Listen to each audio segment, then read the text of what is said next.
आप देख रहे हैं आपका अपना YouTube channel nursing academy. Nursing academy फिर से लेकर हाजिर है आपके लिए Mosby's and NCLEX RN series 20 edition, medical surgical nursing, respiratory system, MCQ number 170, 1 to 180। प्यारे साथियों, यदि आपको कोई क्वेरी हो, आपके कोई सुझाव हो, तो आप हमारे व्हाट्सएप नंबर 8360069703 पे भेजिए, हमें हार्दिक खुशी होगी। ये वीडियो पूरे और नर्सिंग एग्जाम्स के लिए बहुत ही महत्वपूर्ण होने वाला है। वीडियो को कंप्लीट देखिए, साथ साथ में अपना नोटबुक ले लीजिए, उसके साथ नोट्स बनाइए। प्यारे दोस्तों, मंजिल उन्हें नहीं मिलती जिनके ख्वाब बड़े होते हैं, बल्कि मंजिल उन्हें मिलती है जो जिद पे अड़े होते हैं। मंजिल उन्हें नहीं मिलती जिनके ख्वाब बड़े होते हैं, मंजिल उन्हें मिलती है जो जिद पे अड़े होते हैं। Let's now start. Question number 171। What must the nurse determine before discontinuing airborne precautions for a client with pulmonary tuberculosis? एक pulmonary tuberculosis का client है, तो उसका airborne precautions discontinue करना है, नर्स को क्या डिटरमाइन करना चाहिए? ऑप्शन देखिए। Option 1, client no longer is infected. Option 2, tuberculin skin test is negative. Option 3, sputum is free of acid fast bacilli. Option 4, client's temperature has returned to the normal. TB वाले patient के लिए airborne precautions कब discontinue करेंगे? Guess your correct answer. Correct answer is option 3, sputum is free of acid fast bacilli. Airborne precaution discontinue करने के लिए client का sputum culture भेजेंगे।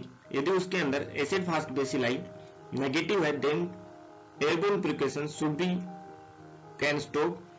हम स्टॉप कर सकते हैं, क्योंकि उस कंडीशन में टीबी फैलता नहीं है, उसका ड्रॉपलेट से दूसरा पेशेंट इन्फेक्टेड नहीं होता है। रेशनल देखिए क्यों करेंगे। Absence of bacteria in the sputum indicate that the disease can no longer be spread by airborne routes.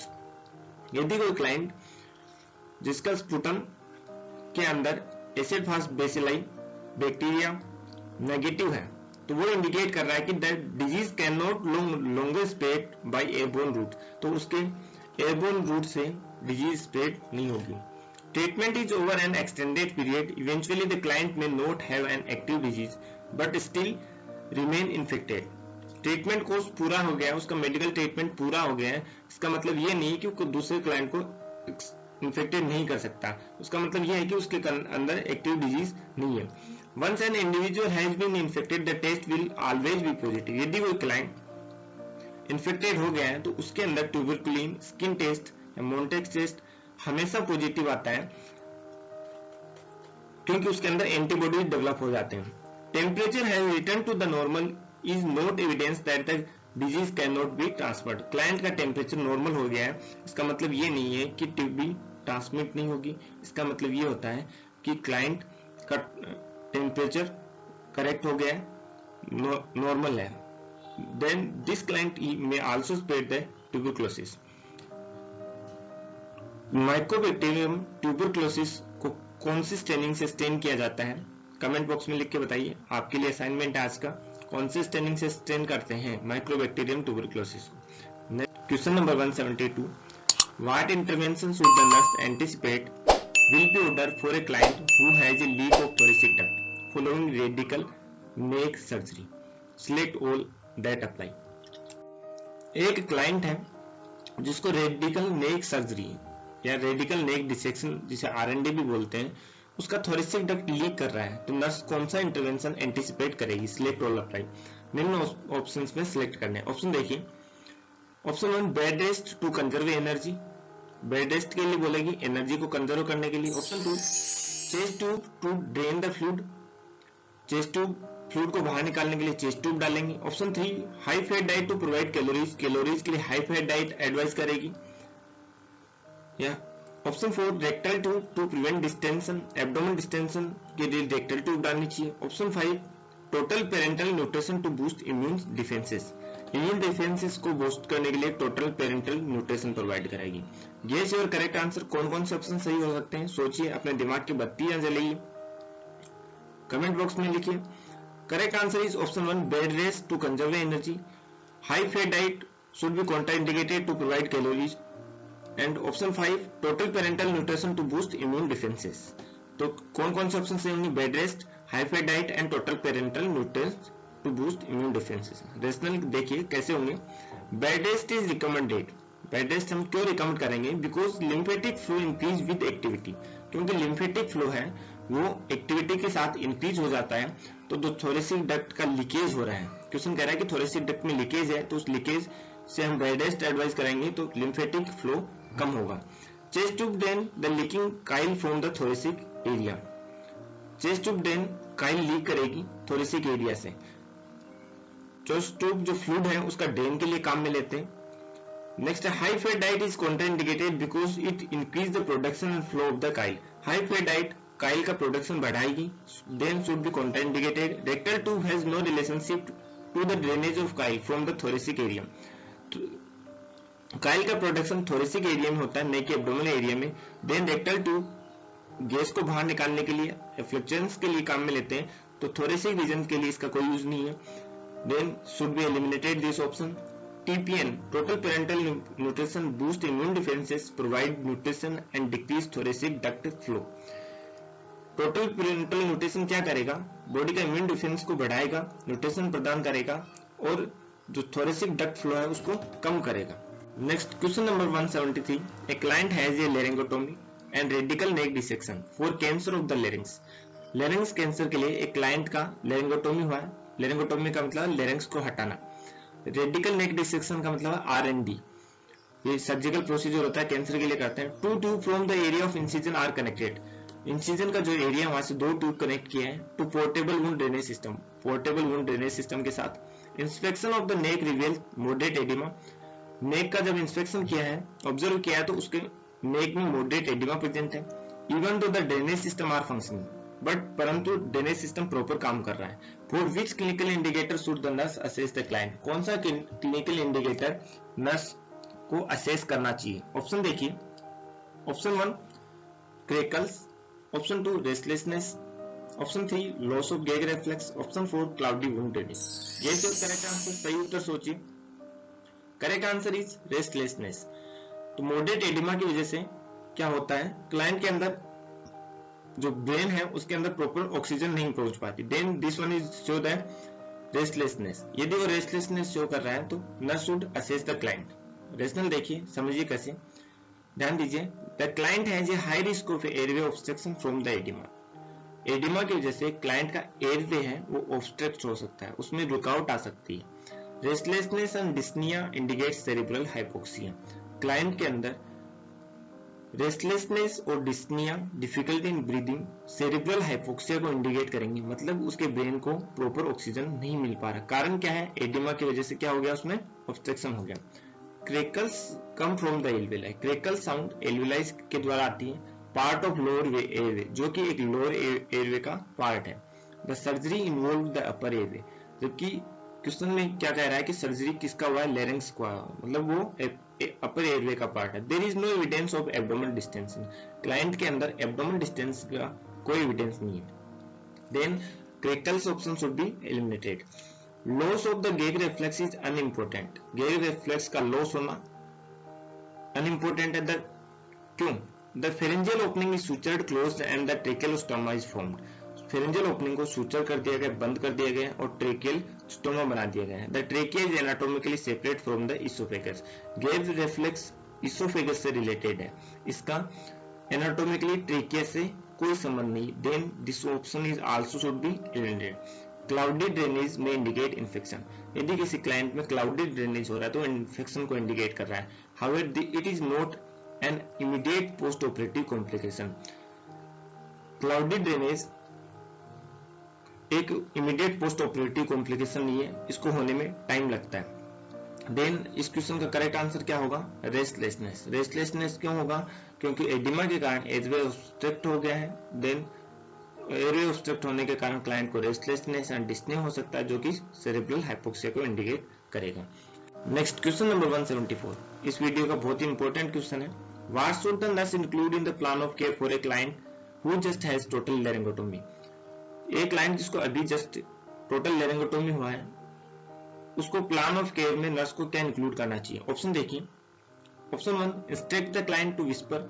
Whisper का मतलब है फुसफुसाहट, बातचीत करना। क्लाइंट को विस्पर करने के लिए इंस्ट्रक्ट करेंगे। Option 2 remove the outer tracheostomy tube PRN, outer tracheostomy tube को रिमूव करेंगे जब रिक्वायरमेंट है। Option 3 place the client in the orthopneic position, client को ऑर्थोपेनिक पोजीशन में प्लेस करेंगे। Option 4 suctioning the tracheostomy tube whenever necessary, tracheostomy tube को suction करेंगे जब नेसेसरी है, आवश्यक है। ऑप्शन देखिए, गेस योर करेक्ट आंसर, आपका सही उत्तर सोचिए, दिमाग के घोड़े दौड़ाइए, कमेंट बॉक्स में लिख के बताइए हमें आपका क्या जवाब है। Correct answer is option 4 suctioning the tracheostomy tube whenever necessary. Nurse के प्लान ऑफ केयर में क्या रहेगा कि सक्शन करना है क्लाइंट का जब उसको आवश्यकता है। रेशनल देखिए क्यों, secretion are increase because of alteration in structure and function, trachea की स्ट्रक्चर और फंक्शन में चेंज होने के कारण, उसका कटिंग या इंसिजन के कारण सीक्रेशन बढ़ गए हैं। एक patent area must be maintain, उस कंडीशन में क्लाइंट का नर्स का प्रायोरिटी होगा कि उसका एयरवे मेंटेन रखा जाए, उसमें ऑब्स्ट्रक्शन नहीं हो। Whispering can put tension on the suture line, whispering का मतलब फुसफुसाहट करना, बातचीत करना, बातचीत करने से जो उसका सूचर लाइन है उस पर दबाव पड़ सकता है। Initially non verbal and written form of communication should be increase, तो इस कंडीशन में कम्युनिकेशन का क्या सोर्स होगा, नॉन वर्बल मीन्स इशारों के द्वारा या फिर कोई रिटन के द्वारा, लिखित में हम कम्युनिकेशन कर सकते हैं, क्लाइंट के निर्देशों को समझ सकते हैं। Outer tube is not removed because the stoma में क्लोज, आउटर ट्यूब नहीं हटाएंगे क्योंकि स्टोमा उस कंडीशन में बंद हो सकता है। ऑर्थोपेनिक पोजीशन में cause neck reflection and block the airway, orthopneic position भी एडवाइस नहीं करेंगे। ऑर्थोपेनिक पोजीशन डिस्ने की कंडीशन में दी जाती है, लेकिन इस कंडीशन में क्या है, नेक का सर्जरी हुआ देन नेक मुड़ सकती है और वो एयरवे को बंद कर सकती है, ऑब्स्ट्रक्ट कर सकती है, ब्लॉक कर सकती है। Next question number 175, Which nursing action is important when suctioning the secretion of client with tracheostomy? कौन सा नर्सिंग एक्शन इंपोर्टेंट होगा जब क्लाइंट के सीक्रेशन को सक्शन कर रहे हैं? ऑप्शन देखिए, ध्यान दीजिए। Use a new sterile catheter with each insertion, हर बार इंसरेशन के दौरान स्टाइल कैथेटर का यूज करना है। ऑप्शन 2 क्या कह रहा है, initiate suction as the catheter is being withdrawn, जब कैथेटर बाहर निकालना हो तभी नेगेटिव प्रेशर इनिशिएट करना है, सक्शन इनिशिएट करना है। Option 3 insert the catheter until the cough reflex is stimulated, catheter को तब तक अंदर रखना है कि कफ रिफ्लेक्स स्टिमुलेटेड नहीं हो जाए। Option 4 remove the inner cannula before inserting the suction catheter, suctioning catheter insert करने से पहले इनर कैनुला को रिमूव करना है। गेस योर करेक्ट आंसर, सही उत्तर सोचिए। Correct answer is option 2 initiate suction as the catheter been withdrawn, suction को तभी इनिशिएट करना है जब कैथेटर को बाहर निकालना है। क्यों? रेशनल देखिए क्यों होगा दूसरा उत्तर सही। During suctioning of client secretion negative pressure या suction should not be applied until the catheter is ready to drawn, but because in addition to the removal of secretion oxygen is being depleted। क्या होता है जब हम suction के दौरान negative pressure apply करते हैं तो ऑक्सीजन की अमाउंट घट जाती है। नेगेटिव प्रेशर या सक्शन हमें तभी अप्लाई करना है जब कैथेटर को बाहर निकालना है। Catheter should be withdrawn then we should initiate the suction. Sterility of catheter can be maintain during one suctioning session, पूरे कंप्लीट सक्शनिंग सेशन के दौरान, पूरे सक्शन प्रोसीजर के दौरान स्टेरिलिटी मेंटेन करना है, बैक्टीरियल फ्री होना है, इन्फेक्शियस फ्री होना है, रखना है। A new sterile catheter should be used for each new session, हर एक सेशन के दौरान स्टाइल कैथेटर का यूज करना है, न कि एक सक्शन इनिशिएट करना एक बार अंदर इंसर्ट करने के दौरान ही। Cough reflex may be absent और डिमिनिश्ड इन सम क्लाइंट्स, कुछ क्लाइंट के अंदर सर्जरी के कारण कफ रिफ्लेक्स एब्सेंट हो सकता है, कमजोर हो सकता है, वीक हो सकता है। The catheter should be inserted approximately, catheter को इंसर्ट कराना है 12 सेंटीमीटर 4 to 5 इंच। सक्शनिंग के दौरान कैथेटर को कितना इंसर्ट कराते हैं, 12 सेमी या 4.5 इंच तक। इंपॉर्टेंट है, नोट बना लीजिए अपनी नोटबुक पे। और just pass the end of the tracheostomy tube, या फिर ट्रेकियोस्टोमी ट्यूब के एंड तक। Inner cannula is not removed during suctioning, suctioning के दौरान जो ट्रेकियोस्टोमी ट्यूब होती है उसका इनर कैनुला, ये इनर कैनुला क्या है, ट्रेकियोस्टोमी ट्यूब का एक पार्ट है, उसको हम रिमूव नहीं करेंगे। It may be remove during tracheostomy care, इसको हम ट्रेकियोस्टोमी केयर के दौरान हटाते हैं। नेक्स्ट क्वेश्चन नंबर 176, ध्यान दीजिए, a client just had a thoracentesis, एक क्लाइंट जिसको अभी थोरेसेंथेसिस हुआ है, थोरेसेंथेसिस किया है, for which response it is most important for the nurse to observe the client. कौन सा रेस्पॉन्स मोस्ट इंपोर्टेंट है नर्स को ऑब्जर्व करना है इस क्लाइंट के अंदर। थोरेसेंथेसिस क्या होता है, क्लाइंट के अंदर प्लूरल कैविटी में फ्लूइड इकट्ठा हो जाता है, प्लूरल इफ्यूजन हो जाता है, उस फ्लूइड को निडल के द्वारा बाहर निकालना थोरेसेंथेसिस कहलाता है। ऑप्शन देखिए कौन सा इंपॉर्टेंट है। Option 1 sign of infection, option 2 expectoration of the blood, option 3 increase breath sounds, option 4 decrease respiratory rate. Guess your correct answer, सोचिए अपना सही उत्तर। Correct answer is option 2 expectoration of the blood. Thoracentesis के बाद nurse को mainly कौन सा observe करेंगे कि उसके ब्लड तो बाहर नहीं आ रहा, दैट इज द इंपॉर्टेंट, ये should give be priority. Rational देखिए, ध्यान दीजिए, expectoration of blood is an indication that the lung itself was damaged. Expectoration of blood, कफ के साथ या खांसी के साथ ब्लड बाहर आ रहा है तो वो इस बात का इंडिकेशन है कि उसका लंग्स क्या हो गया है, उसके फेफड़े डैमेज हो गए हैं थोरेसेंथेसिस के कारण। ड्यूरिंग द प्रोसीजर के दौरान तो उसका complication expectoration of blood indicate करेगा कि उस क्लाइंट को या तो न्यूमोथोरेक्स हो गया है या हिमोथोरेक्स हो गया है। न्यूमोथोरेक्स का मतलब उसके अंदर उसके फेफड़ों में एयर कलेक्ट हो गई है, या हिमोथोरेक्स का मतलब ब्लड कलेक्ट हो गया है। Sign of infection is too soon after thoracentesis for an infection to develop. Sign of infection इसलिए करेक्ट नहीं है कि इन्फेक्शन होने के लिए कुछ टाइम लगता है, then may be take the times, तो जस्ट आफ्टर की बात कर रहा है। क्वेश्चन कह रहा है कि just had after the thoracentesis, then sign of infection option is should be eliminated. This is important for the client to assess for several days after the procedure. ये क्लाइंट के लिए इन्फेक्शन कब important होगा, कब assess करना है, कुछ दिनों बाद। Increase breath sound are anticipated because the lung is closer to the chest wall. Increase breath sound normal है क्योंकि लंग्स फेफड़े चेस्ट के जस्ट क्लोज है। After the fluid is pleural space is removed, pleural space से fluid remove करने के बाद breath sounds बढ़ना एक नॉर्मल थिंग्स है। डिक्रीज रेस्पिरेटरी रेट में indicate improved gases exchange. Respiratory rate कम हो रही है, वो इस बात का इंडिकेशन है कि उसका गैसेस एक्सचेंज इंप्रूव हुआ है। And is not evidence that the client is in danger. ये इस बात का इंडिकेशन नहीं है कि क्लाइंट खतरे के अंदर है। वो रेस्पिरेटरी रेट कम हो रहा है, नॉर्मल आ रहा है, मतलब किसको इंडिकेशन कर रहा है, gases exchange is on the proper condition. Next question number 177, a client with a pulmonary embolus is intubated. एक क्लाइंट है पल्मोनरी एम्बोलस का जिसको इंट्यूबेट किया है and placed and mechanical ventilation, और उसको मैकेनिकल वेंटिलेटर पे रखा गया है। What nursing action is important when suctioning the endotracheal tube. कौन सा नर्सिंग एक्शन मोस्ट इंपॉर्टेंट होगा जब उस एंडोट्रेकियल ट्यूब या ईटी ट्यूब का सक्शन कर रहे हैं। ऑप्शन देखिए, option 1 apply negative pressure while inserting the suction catheter. जब सक्शन कैथेटर इंसर्ट कर रहे हैं तो नेगेटिव प्रेशर अप्लाई करेंगे। Option 2 hyper oxygenate with 100% oxygen before and after suctioning. Suctioning से पहले और बाद में क्लाइंट को 100% ऑक्सीजन देना है। Option 3 suction 2 to 3 time in succession to effectively clear the airway. Proper airway clear करने के लिए एक सक्शन प्रोसीजर के दौरान 2 से 3 बार सक्शन करना है। Option 4 use rapid movement of suction catheter to loose secretions. Secretions को लूज करने के लिए सक्शन कैथेटर का रैपिड मूवमेंट करना है। Guess your correct answer. Correct answer is option 2 hyper oxygenate with 100% oxygen before and after suctioning.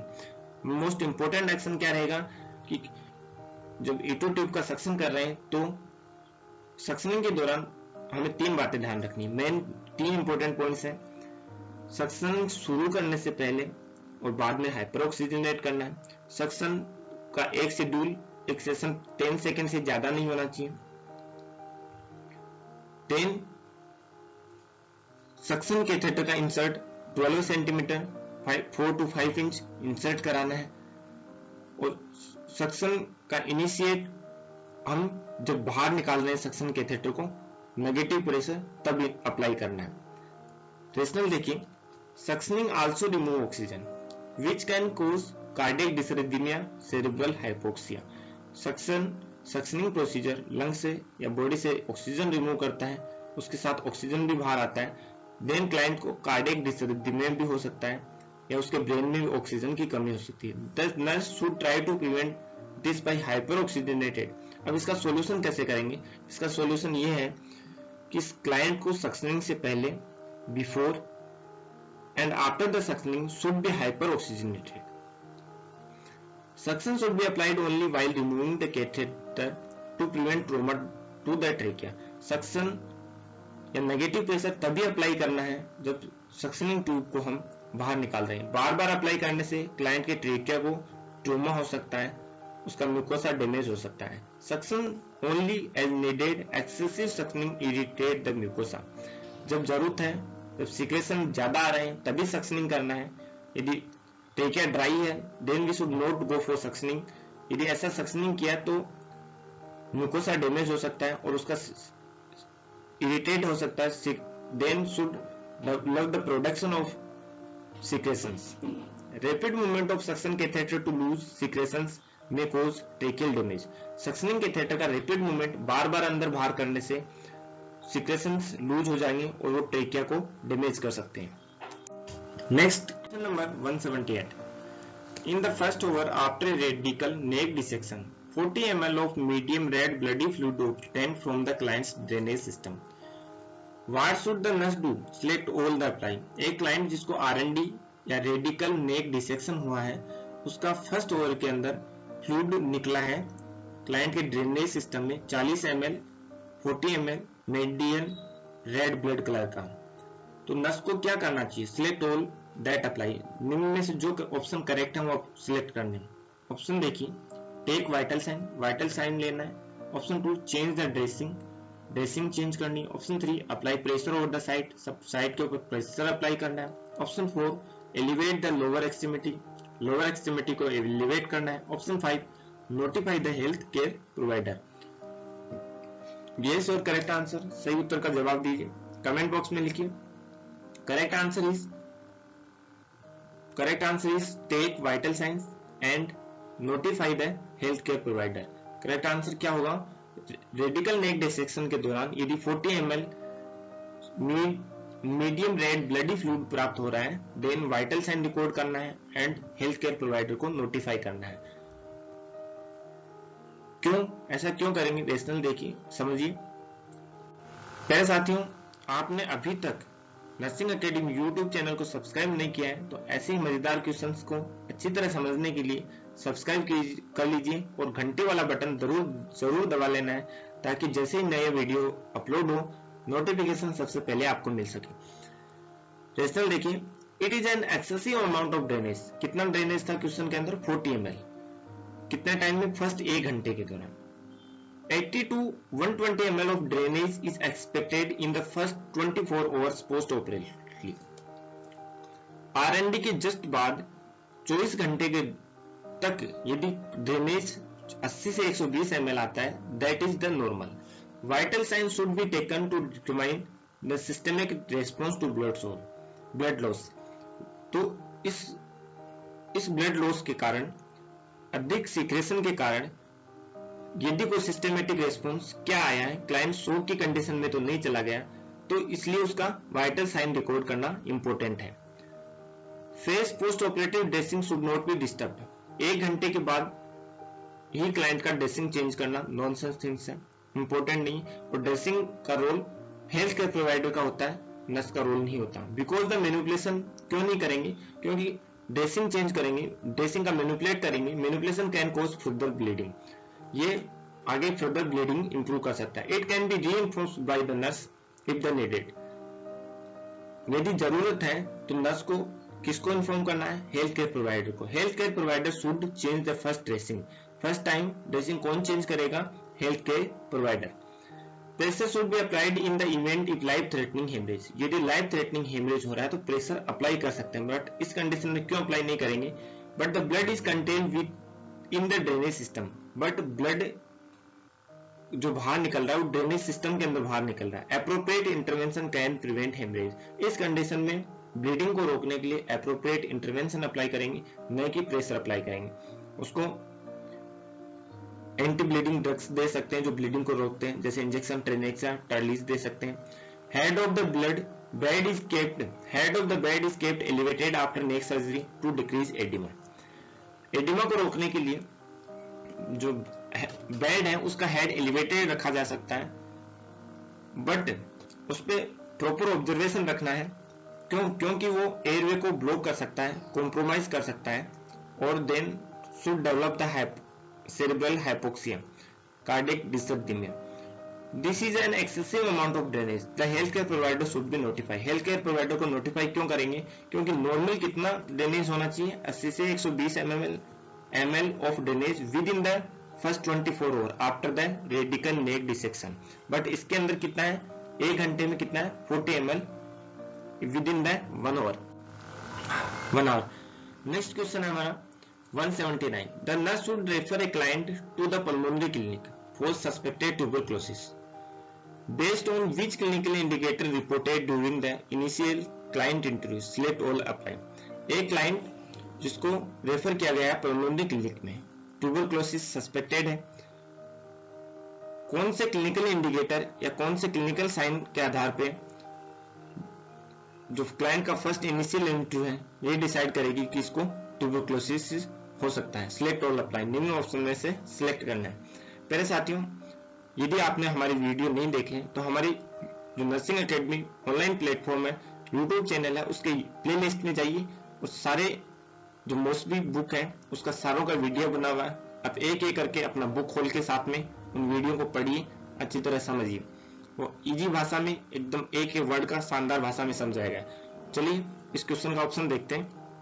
Option 1 vomiting, option 2 chest pain, option 3 haemoptysis, option 4 night sweats, option 5 bilateral क्रेकल्स।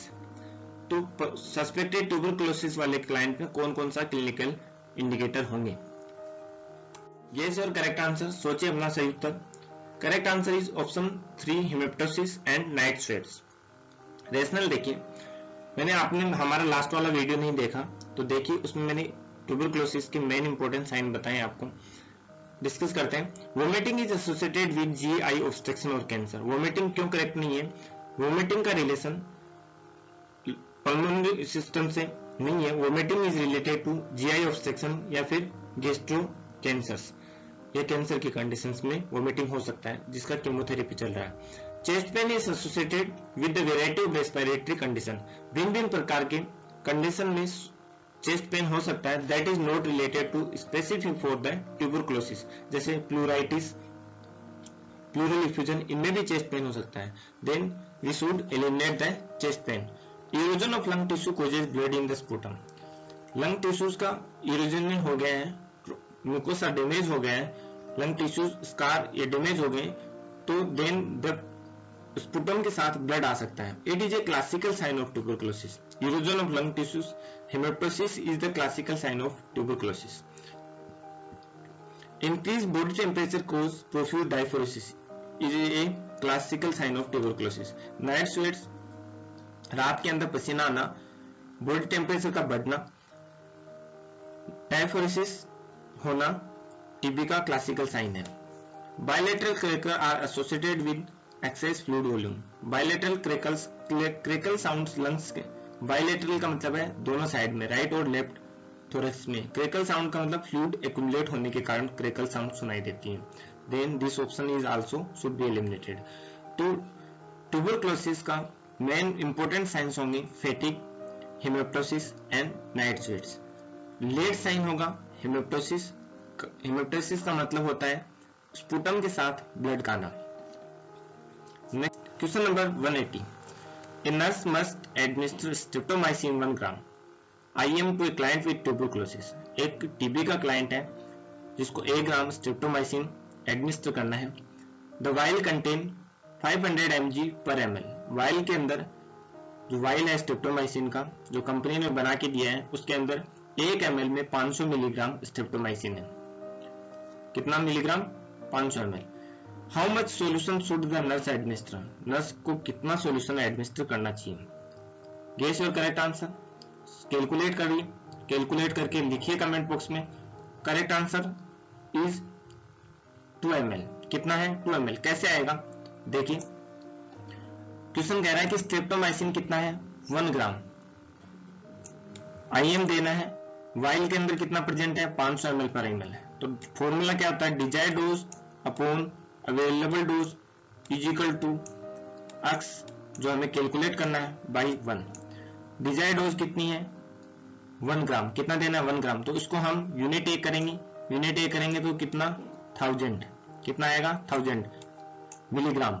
इसको divide करेंगे 500 से, then calculate करेंगे is equal to 2 ml। तो कितना solution देना पड़ेगा उसको? 2 ml। एक क्वेश्चन है आपके लिए, स्ट्रेप्टोमाइसिन इंजेक्शन को कौन से रूट के द्वारा देते हैं? कमेंट बॉक्स में लिखिए आपका उत्तर बताइए। स्ट्रेप्टोमाइसिन इंजेक्शन को कौन से रूट के द्वारा देते हैं? आंसर इसी क्वेश्चन में। Thank you for watching. प्यारे साथियों, वीडियो देखने के लिए आपका बहुत बहुत धन्यवाद। यदि वीडियो अच्छा लगा है और इसी प्रकार के क्वेश्चंस आपको जरूरत है आने वाले एग्जाम्स में जो बार बार रिपीटेड पूछे जाते हैं, तो आप ये घंटे वाला बटन दबाना बिल्कुल नहीं भूलना है, ताकि नेक्स्ट वीडियो का नोटिफिकेशन सबसे पहले आपको मिल सके। प्यारे साथियों, यदि आपको कोई क्वेरी हो इस वीडियो से रिलेटेड, तो आप हमारे व्हाट्सएप नंबर 8360069703 पे हमें मैसेज कीजिए। हम आपका उसका सोल्यूशन, आपके डाउट क्लियर करने के लिए तैयार बैठे हैं, सेवा में आपके लिए हाजिर है। प्यारे दोस्तों, मंजिल मिलती है, कारवां मिलता है, बस ऊपर वाला आपका जिगरा और मेहनत देखता है। इसलिए लगे रहिए, हंसते रहिए, मुस्कुराते रहिए। रोज न रोज कुछ हमारे YouTube चैनल नर्सिंग एकेडमी से कुछ नया सीखते रहिए। Thank you.